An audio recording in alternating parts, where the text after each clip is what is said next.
பிரியமானவர்களே, ஆண்டவரும் அருமை இரட்சகருமான இயேசு கிறிஸ்துவின் இனிய நாமத்தினாலே மற்றும் ஒரு நல்ல காலை பொழுதிலே உங்களை சந்திப்பதிலே நான் அதிகமாய் மகிழ்ச்சி அடைகிறேன். இந்த நாள் முழுவதுமாக நீங்கள் செய்கிற எல்லா காரியத்திலையும் கர்த்தருடைய கரம் உங்களோடு கூட இருந்து உங்களை நடத்துவதாக.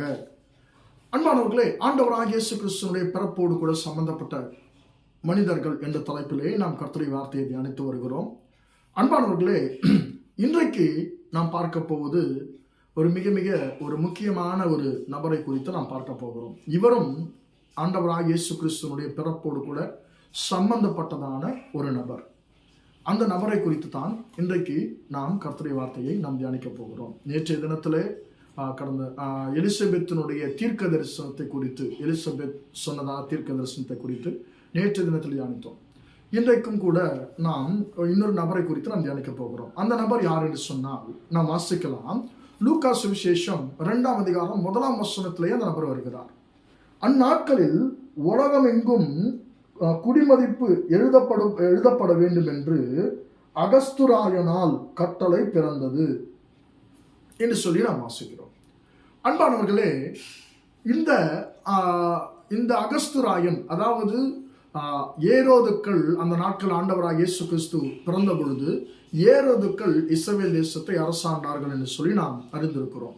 இந்த ஏரோதுக்கள் யார் என்று சொல்லி நாம் பார்க்கும் பொழுது ஒரு சிலருக்கு தெரிந்திருக்கும். இந்த ஏரோதுக்கள் இதுமேயர்கள் என்று சொல்லப்படுகிற ஏசாவினுடைய வம்சத்திலிருந்து வந்தவர்கள். ஏசாவினுடைய வம்சத்திலிருந்து, ஈசாக்கினுடைய குமாரன், மூத்த குமாரன் ஏசா இருக்கார் இல்லைங்களா, யாக்கோபுடைய சகோதரன், அவருடைய வம்சத்திலிருந்து வந்தவர்கள் தான் இந்த ஏரோதுக்கள். இந்த ஏரோதுக்கள்ல முக்கியமானவர் யார் என்று சொன்னால் இந்த அகஸ்துராயன். இந்த அகஸ்துராயனுடைய பின்னணியம் என்ன என்பதை குறித்து நாம் வான சாஸ்திரிகளை குறித்து நாம் தியானிக்கும் பொழுது அதை குறித்து நாம் விளக்கமாக நாம் தியானிக்கலாம். இந்த அகஸ்துராயன் ஆங்கிலத்தில் அகஸ்டஸ் சீசர் என்று சொல்லுவார்கள்.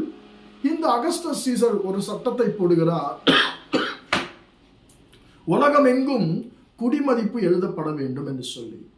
அன்பானவர்களே, இந்த உலகம் எங்கும் என்றதான வார்த்தை நாம் பார்க்கும்போது ரோமர்கள் அந்த நாட்களிலே முழு உலகத்தையும் ஆண்டவர்களாய் அவர்கள் இருக்கிறார்கள் என்பதை நாம் அறிந்து கொள்ள முடியும். ஏனென்று சொன்னால், இந்த நாட்டில் இருக்க ஒரு ராஜா பக்கத்து நாட்டுக்கு எந்த ஒரு ஆணையம் போட முடியாது. இந்த நாட்டினுடைய பிரதமர் பக்கத்து நாட்டுக்கு எந்த ஒரு ஆணையம் போட முடியாது.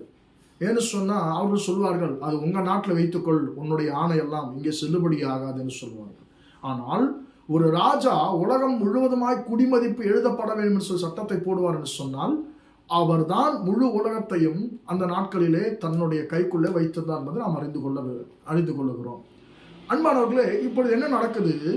மரியாள் கர்ப்பவதியாக இருக்கிறார். யோசேப்பும் மரியாளும் கலிலேயாவில் இருக்கக்கூடியதான நாசரேத் ஊரிலே இருக்கிறார்கள். இப்போ இந்த ஆணை பிறந்த உடனே இப்போ யோசேப் எங்கே போகணும்னு கேட்டால் பெத்லகேமுக்கு போகணும். இவர்கள் இருக்கிறதான அந்த கலிலேயாவை விட்டு நாசரேத்தை விட்டு பெத்லகேமுக்கு, யூதேயாவில் இருக்கக்கூடியதான பெத்லகேமுக்கு இவர்கள் போக வேண்டும். மரியாள் நிறைமாத கர்ப்பிணியா இருக்கிறார். இவர்கள் தனக்கு நியமிக்கப்பட்டிருந்ததான கர்ப்பவதியான மரியாளை அழைத்து கொண்டு யோசேப்பு பெத்லகேமை நோக்கி அவர் தன்னுடைய பயணத்தை ஆரம்பிக்கிறார். அன்பானவர்களே, நாம் பார்க்கும் பொழுது கலிலேயாவுக்கும் இந்த நாசரேத்துக்கும் பெத்லகேமுக்கும் ஏதோ கிட்ட தூரம் இருப்பது போல் நமக்கு தோன்றும்.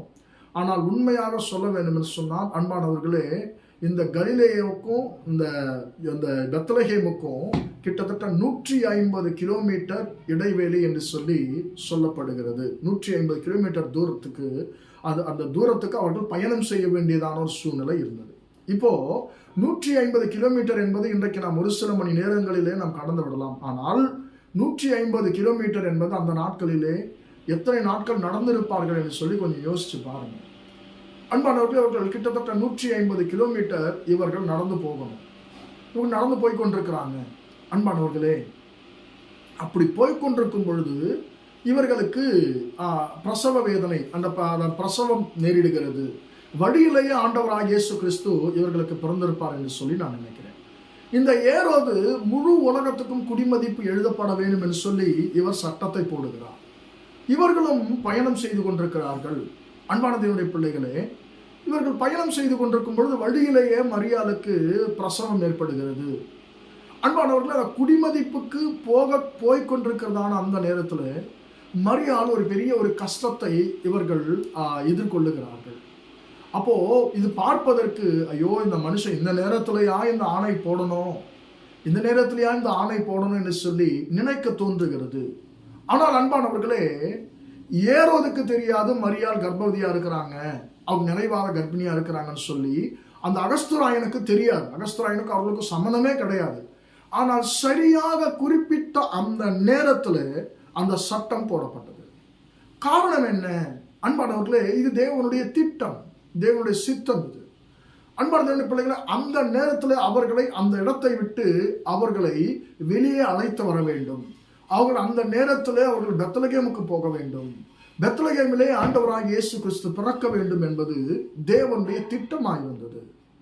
அன்பானவர்களே, இது மரியாளுக்கும் யோசேப்புக்கும் ரொம்ப கஷ்டமான ஒரு காரியமா இருந்திருக்கும். ஆனால் அன்பானவர்களே, ஏரோதும் கூட ஒரு விதத்தில் பார்க்கும் பொழுது கர்த்தருடைய தீர்க்க தரிசனம் நிறைவேறுவதற்கு இந்த சட்டம் ஒரு உதவியாக மாறுகிறது.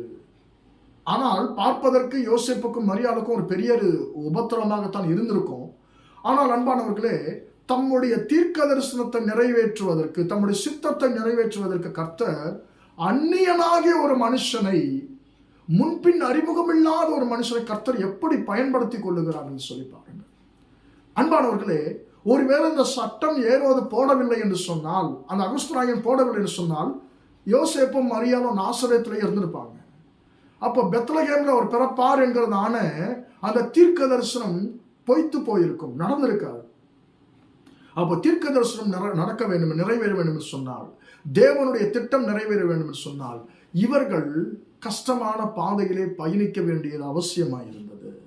அப்படி பயணித்த பொழுது தேவ சித்தம் நிறைவேறினதை பார்க்கிறோம். கர்த்தருடைய வார்த்தை நிறைவேறினதை பார்க்கிறோம். அன்பான தேவனுடைய பிள்ளைகளே, இந்த ஏரோது தேவனுடைய சித்தத்தை செய்வதற்கு, நிறைவேறுவதற்கு இவன் ஒரு மிகப்பெரிய ஒரு காரணமாய் அமைந்து விட்டார்.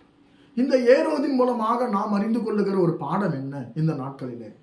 அன்பானவர்களே, நம்முடைய சத்துருக்களை வைத்து கூட கர்த்தர் நம்முடைய வாழ்க்கையிலே தம்முடைய திட்டத்தை நிறைவேற்ற முடியும் என்பதை நாம் அறிந்து கொள்ளுகிறோம். யோசேப்பை அவருடைய சொந்த சகோதரர்கள் பகைத்தார்கள். பகைத்தவனை அடிமையாய் விற்று போடுகிறார்கள் எகிப்துக்கு. அவருடைய திட்டம் என்ன? இவனுடைய சொப்பனங்கள் நிறைவேறக்கூடாது. ஆனால் எந்த சத்துருக்களுடைய சொப்பனத்திற்கு விரோதமாக, தேவ திட்டத்திற்கு விரோதமாக செயல்பட்டார்களோ அவர்களை வைத்தே கர்த்தர் தம்முடைய சித்தத்தை நிறைவேற்றிக் கொள்ளுகிறதை பார்க்கிறோம். அன்பான தேவனுடைய பிள்ளைகளே, இந்த ஏரோதின் மூலமாக கர்த்தர் நம்மோடு பேசுகிறார்.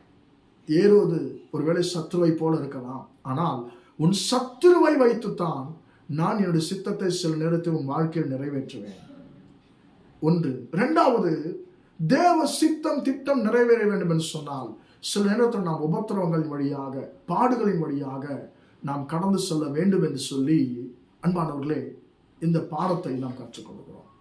அந்த உபத்திரவத்தின் வழியாக, கொஞ்சம் கஷ்டத்தின் வழியாக கடந்து சென்றதனால தான் தேவனுடைய மிகப்பெரிய திட்டம் யோசேப்பின் வாழ்க்கையில, மரியாளின் வாழ்க்கையில நிறைவேறினது. அன்பான தேவனுடைய பிள்ளைகளே, எனவே கர்த்தர் தம்முடைய சித்தத்தை நம்முடைய சத்துருக்களை வைத்தே அவர் செய்ய வல்லவர். அந்த தேவ திட்டம் சித்தம் நிறைவேற வேண்டும் என்று சொன்னால் சில நேரத்தில் நாம் உபத்திரவங்கள் வழியாக நாம் கடந்து செல்ல வேண்டும். அப்பொழுது உண்மையாகவே நம்முடைய வாழ்க்கையில தேவனுடைய சித்தம் திட்டம் நிறைவேறும் என்பதில் எந்த சந்தேகமும் இல்லை. பாருங்க, ஒரு விதத்தில் பார்க்கும் பொழுது இந்த உலகத்தினுடைய ரட்சகர் பிறப்பதற்கு, பெத்லகேமிலே பிறப்பதற்கு அந்த அகஸ்துராயனுடைய சட்டம் ஒரு மிகப்பெரிய காரணமாய் அமைந்தது.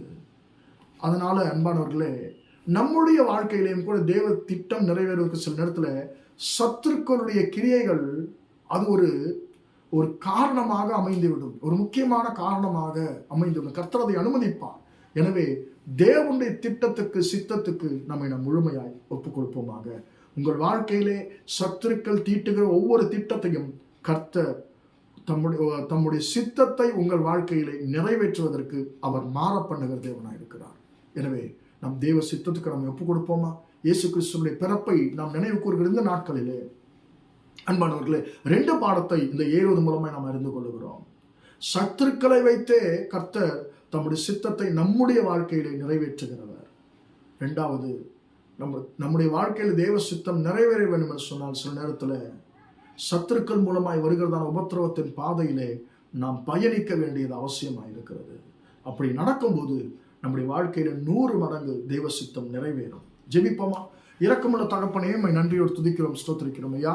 இம்மட்டுமாக வார்த்தைகளை கேட்ட உம்முடைய பிள்ளைகளை நீர் ஆசீர்வதியும் ஆண்டவரே. அப்பா ஸ்தோத்திரம். ஏரோது ஆண்டவரே ஒரு சத்துருவை போல காணப்பட்டாலும், ஒரு அந்நியனை போல காணப்பட்டாலும், ஒரு சத்துருவை வைத்து ஆண்டவரே எங்கள் வாழ்க்கையில் எவ்வாறு நீர் உம்முடைய சித்தத்தை நிறைவேற்றுக என்பதை ஆண்டவரே நாங்கள் அறிந்து கொள்ள உதவி செய்தீர். ஆண்டவர் ஏரோதனுடைய அந்த அகஸ்துரானுடைய சட்டம் இயேசு கிறிஸ்து பெத்லகேமிலே பிறப்பதற்கு தேவ சித்தம் நிறைவேறுவதற்கு ஒரு மிக முக்கிய காரணமாய் அமைந்தது. அதுபோல எங்கள் வாழ்க்கையிலேயும் ஆண்டவரே சத்துருக்கள் போடுகிறதான திட்டங்கள், ஆண்டவரே எங்களுடைய உபத்திரவத்தின் பாதைகள் உங்களுடைய சித்தத்தை எங்கள் வாழ்க்கை நிறைவேற்றும் என்பதை ஆண்டவரே அப்பா எங்கள் கற்றுக் கொடுத்து நமக்கு ஸ்தோத்திரம். இந்த வார்த்தை 100% உங்களுடைய பிள்ளைகளுடைய வாழ்க்கை நிறைவேறட்டும் என்று இயேசுவின் இன்ப நாமத்தில் ஒப்புக் கொடுத்து ஜெபிக்கிறேன் ஜீவனுள்ள நல்ல பிதாவே. ஆமென், ஆமென். பிரியமானவர்களே, கர்த்தர் உங்களை ஆசீர்வதிப்பார். Praise the Lord, praise the Lord.